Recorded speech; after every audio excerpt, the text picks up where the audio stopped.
So concept ఏంటంటే నేను CR, మన టాలీవుడ్ సెలబ్రిటీస్ ఒకవేళ లేట్ కమర్స్ అయితే ఏం రీజన్స్ చెప్తారు అనేది కాన్సెప్ట్. అంటే నేను రెగ్యులర్ స్టూడెంట్, రెగ్యులర్గానే వస్తాను, టైంకే వస్తాను. ఒకవేళ వాళ్ళు లేట్ కమర్స్ అయితే ఎలా ఉంటుంది అనేది కాన్సెప్ట్. సో ముందుగా పుష్పరాజ్ గారు లేట్ వచ్చారు క్లాస్కి. నేను సిఆర్ కదా అని అడుగుతున్నా పుష్పారి, ఎందుకు పుష్ప లేట్ వచ్చిన్నావు? పుష్ప కూడా క్లాస్కి టైంకి రాదు, క్లాస్ పెట్టుకోవాలా ఏంటి? సరే పుష్ప, ఎగ్జామ్ ఫీజు కట్టావా పుష్ప? ఏం కట్టాడు? తక్కువలో తక్కువ ఒక 3,000 అవుతుంది పుష్ప. ఈ ఆర్ట్స్ అందరికీ నేనే ఫీజు కట్టా. ఏంటి పుష్ప అక్కడ మధ్యలోకి వెళ్తున్నాయంటే అక్కడ నాకు కానీ ఒక్క ఫీజు పడ్డా వెళ్ళి సాక్షిగా చెప్తాగా నడుపుతా. పుష్ప క్లాస్ నుంచి బయటికి వెళ్ళాడు. పుష్ప ఏంటి అలా వెళ్తున్నారు మీరు? నా శ్రీవిని షెన్న చేస్తుంది, వెయిట్ చేస్తా ఉంటాడు, అందుకే పోతాడా అని పుష్ప వెళ్ళిపోయాడు. నెక్స్ట్ రామ్ గోపాల్ వర్మ అనే కాలేజ్ ముందు వెయిట్ చేస్తున్నాడు. వర్మ గారు మీరెందుకు ఇక్కడ కాలేజ్ బయట వెయిట్ చేస్తున్నారు? ఇప్పుడు క్లాస్ లో ఉంటే ఒక అమ్మాయి, కాలేజ్ బయట ఉంటే ప్రతి డిపార్ట్మెంట్ లో ఉన్న అమ్మాయిలందరినీ చూడొచ్చు.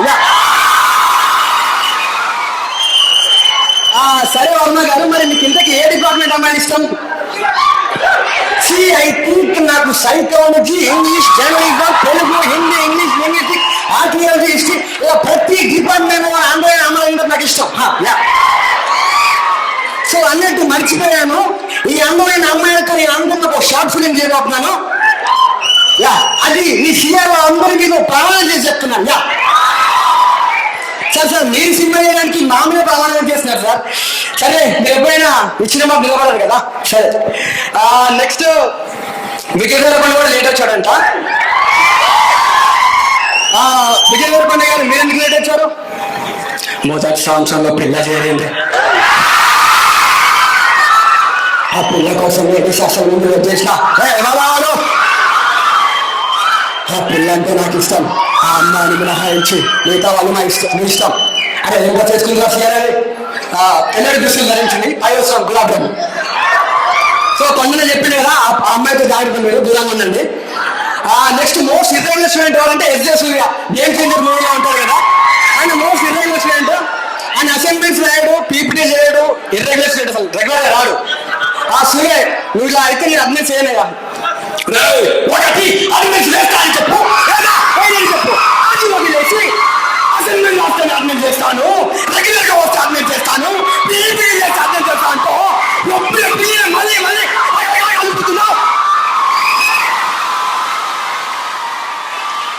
ఓకే సూర్య గారు మా ప్రిన్సిపల్ సార్ ఇక్కడ అరిస్తే నేను చెప్తాను సార్కి అని వెళ్ళిపోయాడు. నెక్స్ట్ చిరంజీవి గారు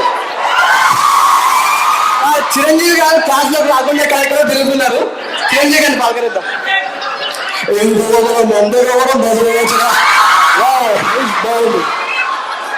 చిరంజీవి గారు మీరు ఇక్కడ వెయిట్ చేస్తారేంటి?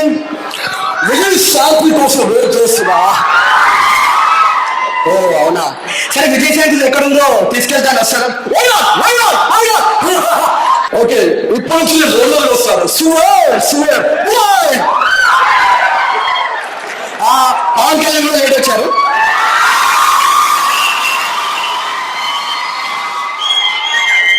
కళ్యాణ్ గారు మీరెందుకు లేట్ వచ్చారు? వాస్తవానికి ఆ శాస్త్రీయ దూరం, బాలంతో వర్షం మొత్తం బురద, చేతిలో బండి లేదు కానీ కూలి లేదా, అందుకే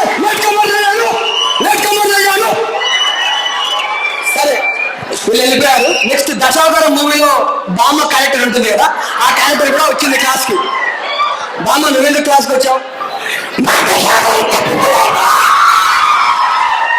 బాగా పెద్ద ఇడియట్ వాడు క్లాస్కి రాడమ్మా. ఓ బామ్మ వద్దులే అని అప్పుడే మన ప్రిన్సిపల్ సార్ వచ్చారు. Principal sir with due respect to principal sir, so principal sir regular గా క్లాస్ చెక్ చేశారు కాబట్టి వీళ్ళందరూ పారిపోయారు. సో ప్రిన్సిపల్ సార్ వచ్చారు. ఒకవేళ ప్రిన్సిపల్ సార్ మాట్లాడితే ఎలా ఉంటుంది? కాశీ సార్ ఆర్ట్స్ కళాశాల విద్యార్థులు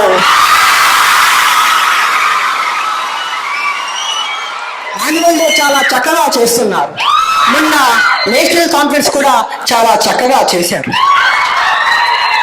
జీవితం అనేది ఒక రంగుల ప్రపంచం లాంటిది. మన జీవితంలో ఇటువంటి కొత్త కొత్త కార్యక్రమాలు జరుగుతూ ఉండాలి, అప్పుడే మనం బాగుంటాం. సో ఇటువంటి ఈవెంట్ జరగాలంటే మీరు అందరూ రెగ్యులర్గా రావాలి. అయితే సార్ గుర్తుందో, సార్ స్టేజ్ మీద స్పీచ్ చెప్తారు ఒకటి అంబేద్కర్ది, అది ఎలా ఉందో చెప్తారు. ప్రతిభ అక్కడి నుండి పుట్టింది, ప్రతిభ నేల నుండి పుట్టింది. ఆ నేలని మనం మీద నడిచినప్పుడు, 100 నాట్లు వేసినప్పుడు, పడవలెత్తి కోసినప్పుడు, మోపులెత్తి మోసినప్పుడు, కుప్ప కొట్టినప్పుడు, తూర్పార పట్టినప్పుడు, భూమి కడుపులో కళ్ళు పెట్టి నల్లటి మట్టి నుండి మల్లెపువ్వు లాంటి ముక్కులు తీసి కంచెల్లో పోసిన వారికి ప్రతిభ అంటావా, ఏమంటావు? ఎలా ఉంటుంది? Thank you.